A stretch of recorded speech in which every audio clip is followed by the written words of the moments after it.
and Dirk DeLue, I think. Are you coming up together? I'm Keith. Very good. That was quick. I didn't even I know, and it notice. was all on the public health.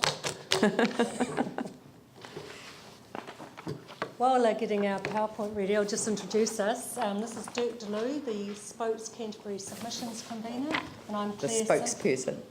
Sorry. Yeah, I know, you get a lot of that. And I'm Claire Simpson, currently the Secretary of Spokes Canterbury, which is the local advocacy group for cycling in Christchurch. Thank So I you. hope our PowerPoint is going to show up okay on that bright screen. This thing, if you'd rather, it's up to you. I'll do its thing. Yes. Right. So either one. Yep, arrow. Yep. Okay.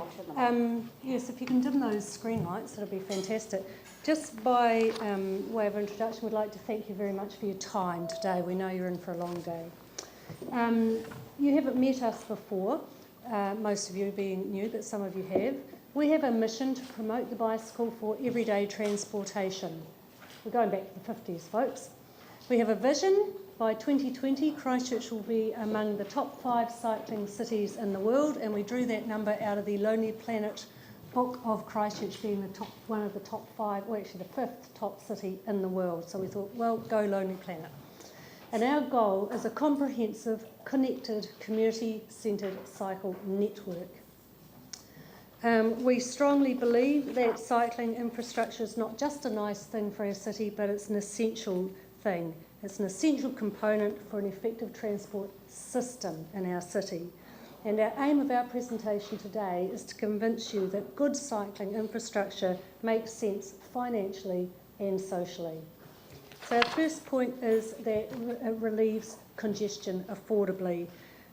We have many examples all over the world of cities that have found that by providing good cycling infrastructure, they have relieved major congestion. Example would be Portland, Oregon. Others would include Copenhagen and closer to home, Melbourne. So many cities are finding that shifting people onto a cycling network relieves congestion. It's an affordable change to our transport system. I have pushed the wrong button, so here we go. The Christchurch Transport Strategic Plan recognises that congestion relief benefits of cycling and seeks to shift the transport mode choice to active and public transport. And very shortly you've got a campaign coming up about carpooling and transport choice, so we buy into that. To support the Transport Strategic Plan, this annual plan must provide widespread cycling infrastructure improvements, such as on-street separation, cycles having an early start at the traffic signals, the provision of signage for cycleways, etc.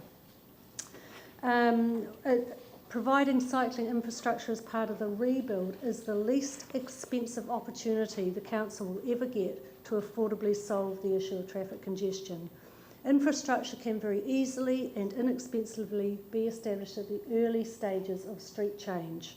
So it allows people to become reacquainted with our rebuilt city straight away. It starts as we mean to go on. The Share an Idea exercise the council asked of the public showed that people wanted to take advantage of the rebuild opportunities to have a more an active transport city. Skirt calls these sort of changes betterment, so we're buying into some of the, we're facing some of the issues of the insurance speak here, and Skirt will not do betterment without leadership and sanction from the City Council. Council staff assure us that they are doing betterment wherever they can, but unfortunately we don't see a lot of evidence yet. I think hands are really tied by some of this bureau speak and some of this insurance speak. So we urge you to do the betterment, take the lead. Now, time is of the essence. It's sensible and financially prudent for the council to seize this opportunity to provide funding to Skirt to improve roads for people on bicycles. Commercial developments can be induced to provide end-of-trip showers, lockers, secure parking. Carriageway widths must accommodate all of the people that are going to use them. With homes and businesses relocating, This annual plan needs to provide for that kind of movement and the infrastructure to allow people to choose. New residential developments must be required to offer the carriageway widths and infrastructure to provide for safe on and off-road cycling and to give cycling advantage through throughways, cycle paths and also on-site storage. Car parking can be provided off-street to prevent conflict of use and so properly use the roads for mobility rather than storage of empty tin cars or steel cars. With people in employment shifting, we have an opportunity to allow people the choice to cycle by offering them instead inviting cycling infrastructure. So this is the mode choice and shift that was envisaged by the Transport Strategic Plan. And we believe the annual plan must put these provisions in place with specific funding. We know congestion has been increasing for many reasons. If this annual plan doesn't effectively provide appealing alternative transport modes, congestion will strangle Christchurch and bankrupt the ratepayers. And we don't just talk about cycling, we also buy into mass public transport. There is a matter of social justice here as well. With 15% of people cycling regularly, the community has been very clear in demonstrating the need and desire to choose to cycle safely. That nearly a third of the non-cyclists want to cycle and feel intimidated by our inhospitable roads is a silent condemnation of decades of neglect of our cycling infrastructure. People want to be able to choose that transport mode which best suits their needs. We want you to change the annual plan. We want you to increase funding to identify and capture all rebuild opportunities now. The quakes brought us hardships and they brought us opportunities. People realized that we could rebuild for the 21st century, yet too many rebuild opportunities to provide much needed cycling infrastructure have already been lost. SCIRT requires Christchurch to provide planning and funding if new cycle infrastructure is to be included. Neither the 3-year plan nor this annual plan provide funding or direction to provide cycle infrastructure as part of road rebuilding. Rebuild opportunities must be identified and funded. If cycling is to be a priority, all road and footpath projects must provide for cycling. Please fund for planning and implementation accordingly. New roads and developments will also need to provide adequate cycling infrastructure and room for future expansion, as more people will choose to cycle. Please fund this planning. People will want and need to mix travel modes. Providing secure cycle parking at popular bus stops and the bus exchange, working with Environment Canterbury to provide for more than 2 bicycles on a bus are some of the basics. Please fund planning and implementation. Spokes understands that the major cycle routes are a big project. We also know that people want to cycle now. The routes will work best if they are well connected by inviting cycle infrastructure. Some of this may be the betterment opportunities from the rebuild. Some will be identified by the community. Staff will be aware of others. Funding to identify, plan, and implement will be required. Christchurch is fortunate to have an active cycling community. Council can benefit greatly from both the professional and real-world expertise found in our community by reestablishing the Cycle Advisory Panel as an integral part of all projects which impact on cycling. Please make this part of this annual plan. The Christchurch Transport Strategic Plan recognizes cycling must be supported for this plan to work. The major cycle routes are a key part of making the CTSP successful. Building them sooner rather than later is possible if the staffing and funding for construction are provided in this annual plan. The census found that 7% of people in Christchurch commute by bicycle. Christchurch City Council staff found that 15% of people cycle regularly, and 32% who do not currently cycle would like to, but are intimidated by the lack of infrastructure. The community has been very clear, with cycling requested by Share an Idea respondents far more frequently than other issues. Submissions on many projects have shown similar support. With 15% cycling regularly and 32% wanting to cycle, allocating at least 15% of the roading budget for cycling is simply fair. This is especially true given the decades of underinvestment and the demographic shift away from cars. Christchurch City also benefits from lower road maintenance costs and congestion reduction, as recognized by the CTSP.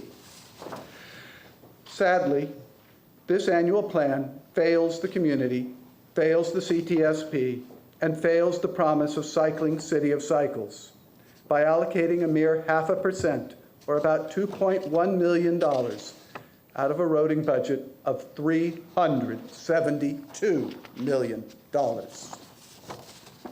Aside from the major cycle routes funding, the only other mention of specific funding for cycling is found in the active transport operations budget, where out of $14.8 million of funding, cycling receives just $349,805. While this is in keeping with the priority accorded to people who cycle by former councils, it is actually less, both in percentage terms and actual dollars allocated. If House funds are spent is a true indication of priorities, the priorities in this annual plan are clearly not in favor of cycling. This can be easily remedied by reallocating funding in alignment with the goals of the CTSP, the community's clearly stated support, the need to seize rebuild opportunities, and by committing funding to righting the long-standing neglect for the health and lives of the community, and specifically for those people who continue to cycle in spite of attitudes and actions which threaten their health and lives. We would urge you to emulate the success stories that we see not only around the world, Portland, Copenhagen, Melbourne, but also to look at the success stories within New Zealand, such as the communities of New Plymouth and Hastings. And the diagram there is a summary of the NZTA model community success stories of Hastings and New Plymouth. And I have the booklet here if anyone would like to receive it. It comes from NZTA. How they did it. We can do that too, easily. So our key points are: congestion is relieved by fewer cars. Prioritise investment in cycling infrastructure and mass transit. Fewer cars make life safer for everybody. Invest in productive land use. Learn about the true cost of free parking. Require developers to build for people and their land uses, and help people get around safely and enjoy living in the city. Leo de Jong, who I think you have met recently as the Dutch cycling ambassador, said recently, "There is so much potential here in Christchurch. It is a chance, an opportunity to transform the transport network. If you don't grab it now, you probably never will." Thank you. Thank you very much. Andrew, Yanni and Jimmy, Vicky. Thank you very much for your presentation today. I'm the councillor for the Banks Peninsula ward, which of course is a part of the Christchurch City as well. And two of the main population areas closest to Christchurch in my ward are Littleton and Diamond Harbour. And I'd certainly be interested in your view as to how those population centres could be integrated into cycling networks, bearing in mind that for Diamond Harbour we've got the water to cross, of course, or to go around, and Littleton is separated from the rest of the cycling network by the tunnel and the hills. I'd be interested in your view on how we can integrate into the wider network. The Spokes has encouraged Environment Canterbury to consider putting in a shuttle specifically for bicyclists, because with two bicycles on a Littleton bus going under the tunnel, the experience has been that many people have given up on trying to get a space because it's always full. As far as getting across the water, well, you got the ferry. And short of aquatic bicycles, I don't know. Yanni? Yeah, thank you. Really what I hear you asking us for is not betterment, it's actually different, doing things differently, not necessarily more expensive. But given that SCIRT are made up of three partners, NZTA, central government and us, and so we're a minority, have you talked to Sarah about the strategic opportunities to get some of the ideas that you've talked about? We have spoken with Sarah, we've spoken with Skirt, and we've spoken with Christchurch Council staff who've told us quite clearly that if City Council was willing to fund the planning and implementation of betterment opportunities as part of the rebuild, Skirt would carry them out. But in terms of people like Sarah and NZTA, their response has been not to fund, not to allow, not even talking about spending more money, just talking about putting things back differently. Have they given you any response as to Well, why? they haven't told us that, they've told us something quite different, so that's very interesting. I They're- think this is where we get into the insurance speak debate as well. And what we speak to a lot of groups. We speak with ECAN, we speak with the bus drivers, we speak with the truck drivers, we speak with police. We're all part of those, any network that involves moving around, we're there. Without fail, Sarah, Skirt, the council workers, the council staff, the bus ECAN staff will say, you need a champion in the city council elected councillors, because unless the elected councillors say, well, bugger it, do it, we want it done, they feel their hands are tied. Now, I just can't emphasise that enough. I've asked and asked and asked, how do we get it to change? And they all have said, you need a champion, and they have to be an elected councillor who says, let's do it. You should be comforted by the fact that we have just recently passed a resolution to ask how we change the parameters of SCIRT to align to what they call the Natural Environment Recovery Program. But I think you also need to be aware of the statutory limitations that recovery programs have versus a recovery plan, and the powers that Sarah and NZTA have over recovery strategies and recovery rebuilds. Yes. I think you've come here to look for solutions rather than barriers, and the solutions are actually in our hands, as you've quite rightly identified.